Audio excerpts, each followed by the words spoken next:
Hello बच्चों, आज हम राष्ट्रीय आय सह मेगा छात्रवृत्ति परीक्षा में वर्ग और वर्गमूल चैप्टर का क्लास कर रहे हैं। वर्ग और वर्गमूल, इससे कुछ क्वेश्चन आ ही जाती है परीक्षा में। पहला प्रश्न है, निम्नलिखित में कौन वर्ग है? वर्ग का मतलब होता है जिसका पूरा पूरा वर्गमूल निकला, ठीक है, पूरा पूरा वर्गमूल हो। पूरा पूरा वर्गमूल निकालने के लिए तो हम देखेंगे ऑप्शन है। पहला ऑप्शन 12 है जिसका वर्गमूल नहीं निकलेगा। दूसरा ऑप्शन 27 है, इसका भी नहीं निकलता है। तीसरा 49 है, इसका वर्गमूल निकल जाएगा। 49 का अगर अभाज्य गुणनखंडन से वर्गमूल निकालेंगे तो 7 से लगाएंगे और 49 का वर्गमूल आ जाएगा 7, ठीक है। 49 का वर्गमूल 7, तो आंसर में हो जाएगा सी। अगला प्रश्न है, 0.09 का वर्गमूल क्या होगा? तो 0.09 का वर्गमूल निकालने के लिए पहले हम दशमलव उड़ा लेते हैं। दशमलव उड़ाएंगे बट्टा में 100। अब इसका हम रूट अंडर लगा लेते हैं। वर्गमूल निकालने के रूट अंडर लगाना पड़ेगा 0.9 बट्टा 100। अब वर्गमूल निकालेंगे तो 9 का वर्गमूल 3 और 100 का वर्गमूल 10। अब इसको डिवाइड कर लेते हैं, भाग देंगे तो आएगा 0.3, तो ऑप्शन डी वाला हो जाएगा। अगला प्रश्न कि रूट अंडर 5 क्या वर्ग क्या है? रूट अंडर 5 का वर्ग पूछ रहा है। रूट अंडर 5 का वर्ग का मतलब स्क्वायर होता है, तो रूट अंडर 5 का हम स्क्वायर कर देंगे। रूट अंडर 5 का स्क्वायर रूट अंडर 25 हो जाएगा और 25 का वर्गमूल निकालेंगे तो 5 आ जाएगा, तो ऑप्शन बी वाला हो जाएगा। अगला प्रश्न है, 56 25 का वर्गमूल क्या होगा? अब इसमें ऑब्जेक्टिव प्रश्न है तो इसका वर्गमूल हम अभाज्य गुणनखंडन या लंबी विभाजन भाग विधि से भी निकाल सकते हैं। तो हम अभाज्य गुणनखंडन से निकाल रहे हैं 56 25 का। तो इसमें लगाएंगे तो सबसे पहले 5 से लग जाएगा। 5 से लगाएंगे तो आ जाएगा 11 25। फिर 5 से लगेगा तो आ जाएगा 225। फिर 5 से लगाएंगे तो आ जाएगा 45। फिर 5 से लगाएंगे तो आ जाएगा 9। अब 3 से लगेगा तो इसका आ जाएगा 3। वर्गमूल में जोड़ा लगा लेते हैं तो 5, फिर एक और 5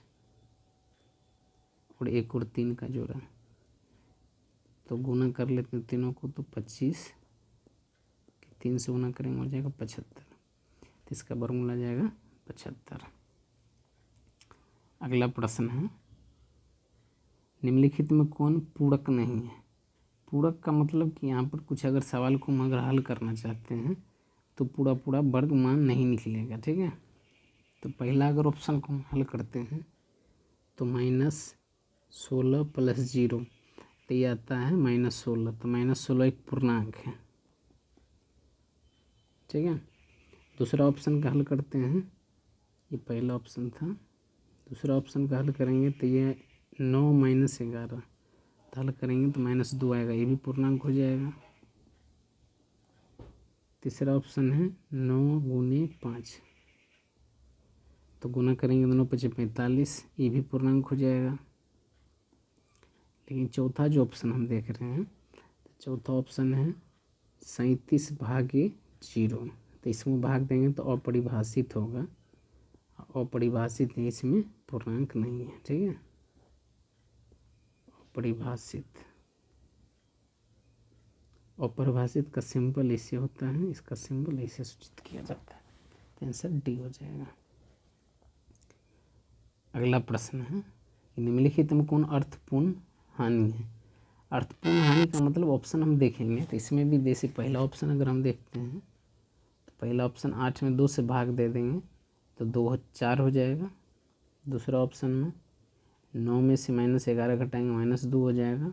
तीसरा ऑप्शन -5 × 9 45 हो जाएगा। तो ये सब का कुछ अर्थ निकल रहा है, अर्थात पूर्णांक है, नंबर है, सम है, विषम है, धनात्मक है, ऋणात्मक आ रहा है। लेकिन ऑप्शन डी वाला का अगर हम हल करते हैं तो इसको हल करेंगे तो 8/0, तो इसको भाग देंगे तो वही अपरिभाषित। अपरिभाषित हो जाएगा और अपरिभाषित संख्या का चिन्ह सिंबल बताए थे ये होता है। आंसर डी हो जाएगा। अगला प्रश्न है निम्नलिखित में कौन परिपूर्ण वर्ग है। परिपूर्ण का वर्ग का मतलब पूरा पूरा वर्गमूल निकालना है। तो जैसे ऑप्शन अगर ए को हम हल करते हैं तो 100 का वर्गमूल होता है 100 का वर्गमूल 10 होता है। तो इसका मतलब यही परिपूर्ण होगा। अगला प्रश्न है निम्नलिखित संख्या में कौन सा परिपूर्ण वर्ग है। तो परिपूर्ण का मतलब जिसका पूरा पूरा वर्गमूल निकल जाए। 11 का वर्गमूल नहीं निकलेगा, उसके बाद 12 का भी वर्गमूल नहीं निकलेगा, 16 का वर्गमूल निकल जाएगा। 16 का वर्गमूल 16 का वर्गमूल होता है 16, 16 का वर्गमूल होता है 4। तो इसका मतलब यही आंसर हो जाएगा। 32 का भी वर्गमूल नहीं निकलता है तो आंसर हो जाएगा सी वाला 16। अगला प्रश्न निम्नलिखित परिपूर्ण वर्ग में कौन सम संख्या के वर्ग है। तो पहले तो हम वर्गमूल निकालेंगे। जैसे पहला ऑप्शन जो है 121, तो इसका वर्ग जो वर्गमूल आएगा स्क्वायर रूट, तो वर्गमूल इसका आ जाएगा कितना 11। तो ये 11 आ गया कौन संख्या विषम संख्या, हमको लेना है सम संख्या वाला। दूसरा ऑप्शन हल करेंगे 225, इसका वर्गमूल निकालते हैं तो इसका वर्गमूल आएगा कितना 15। तो ये भी विषम संख्या हो गया। तो ऑप्शन में देखना है कि ऐसा कौन संख्या है जिसका वर्गमूल निकालने के बाद सम है। ऑप्शन सी जो है 256, इसका अगर हम वर्गमूल निकालते हैं इसका वर्गमूल आएगा 16।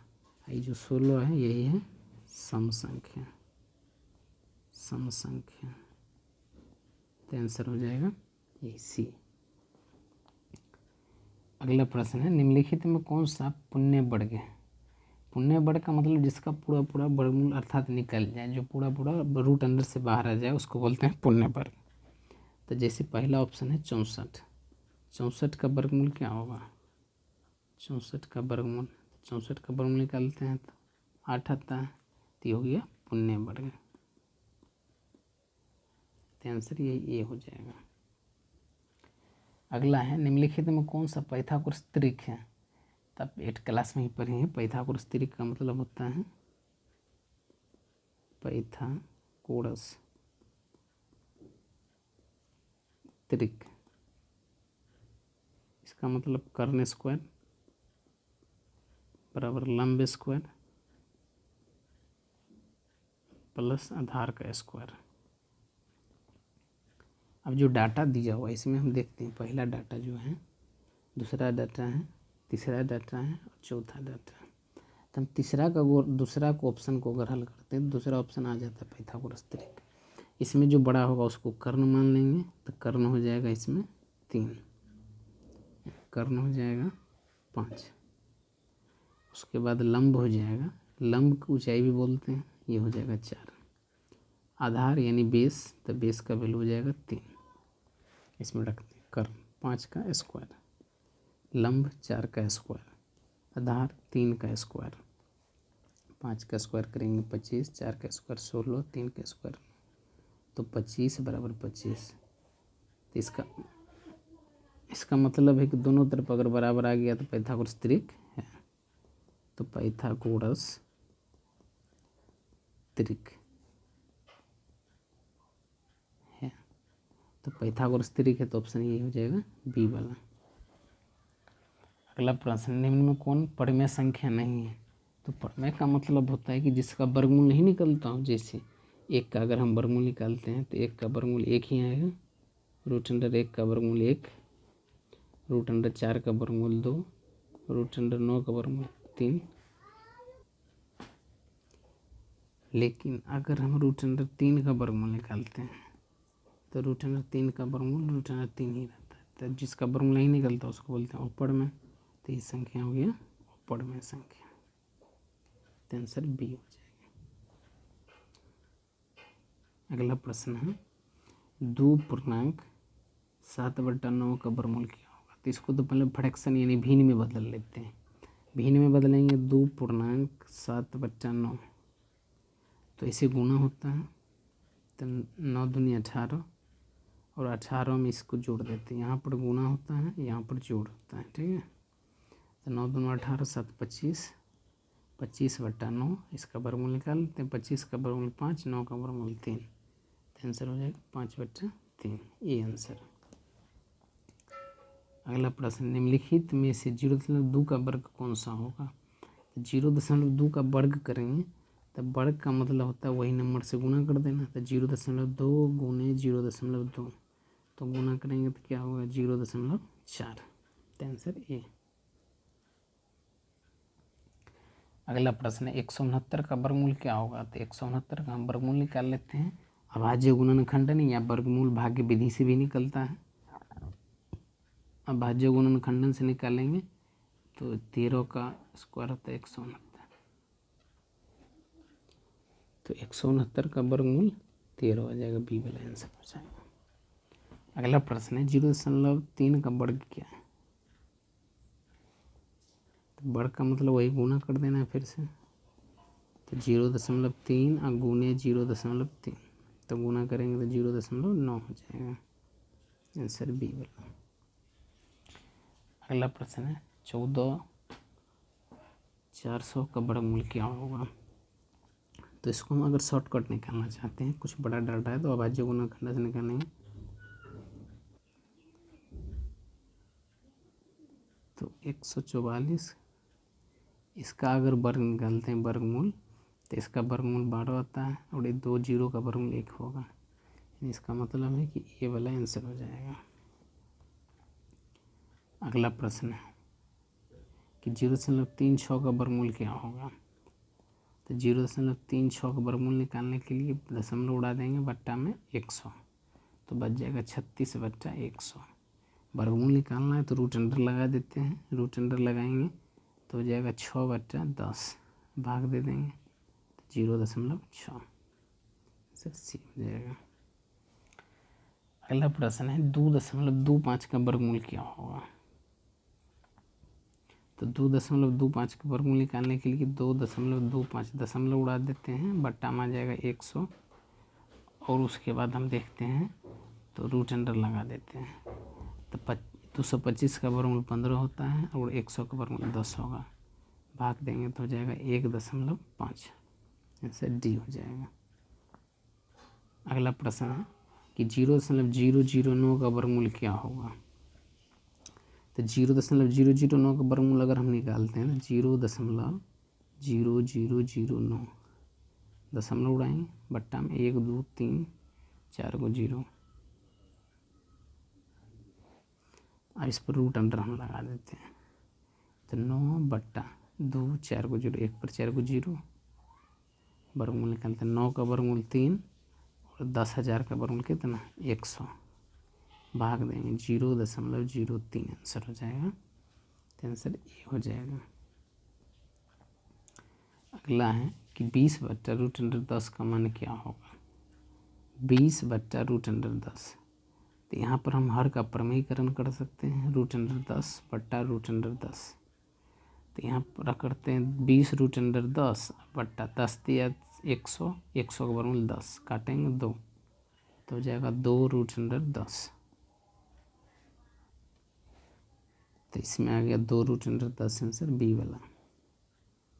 अगला प्रश्न है √49/81 का मान क्या होगा। तो √49/81, तो इसका रूट अंडर में वर्गमूल निकाल लेंगे।